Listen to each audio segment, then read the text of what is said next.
Hello, my name is Sam Zitten. After my comments, I think I can answer to Representative Fuchsia's question towards Audrey. I think it's relevant. Last year, I testified on Representative Huza's similar bill. I'm back today, unfortunately, in a world that has not gotten better since then. I work with the Jewish Student Union of St. Louis, and together with my colleagues, we provide programming and support for hundreds of Jewish teens in the St. Louis area. I have seen their difficulties, I have heard their struggles, I have seen their fears, and they are hurting. Jewish students are carrying a kind of tension now that they didn't used to. While some, thank God, have embraced their Jewish identities proudly, others are second-guessing their words, considering whether to wear Jewish symbols publicly, whether their social media should indicate their Judaism, whether their peers should even know that they are Jewish. This is in a year that a former student of mine had his car set on fire in Clayton, a year that saw malicious anti-Jewish graffiti at our office in University City, a year in which my own kids are in public schools now, and I worry daily about them, and a year in which Sarah Milgram, the staffer in D.C., was viciously murdered, who was a JSU student from Kansas City. Students have asked me if it's safe to wear a Star of David at school. Kids ask me over and over why this is happening. I have had to field the question more than once, why does everyone hate us? These are not students looking to shut down debate. They're not asking for special treatment. They're not asking to be singled out, blamed, or made to feel responsible for things they didn't do simply because they are Jewish. And when they experience harassment or intimidation, the most painful part is next. They report it and meet with hesitation, with uncertainty. They reach out to well-meaning adults when they feel something is wrong and are often met with apprehension because, well, it's complicated. It shouldn't be complicated.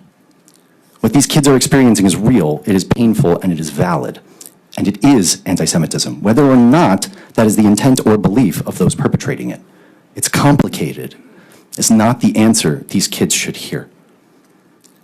So the message students receive is this: if we can't define what's happening to you, we can't protect you. That message sinks in. If you can please conclude. The IHRA global definition doesn't solve everything, but it does something extremely important.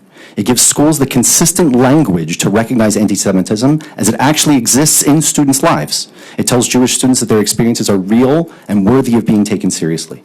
When a state adopts this definition, it tells Jewish kids, you are not invisible. You are not overreacting, and you deserve the same protections as everyone else.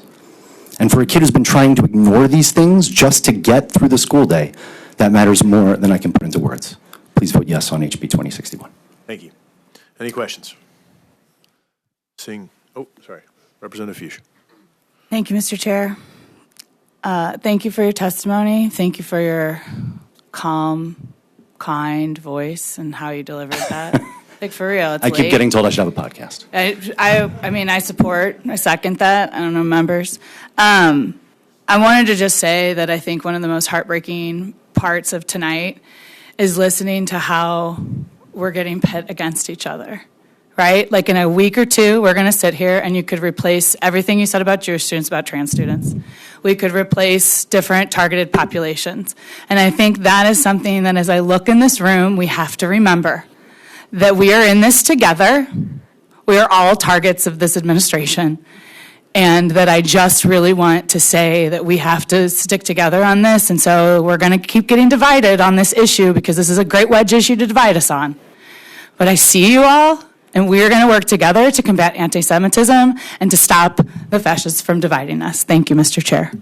Thank you for that. I just wanted to say briefly, I think one of the reasons that a definition, as you were asking, is so important is not only that it protects students from anti-Semitic violations, but it also protects those who aren't being legitimately anti-Semitic by excluding things from that definition. You say, maybe that teacher was just bad at her job. Maybe she was.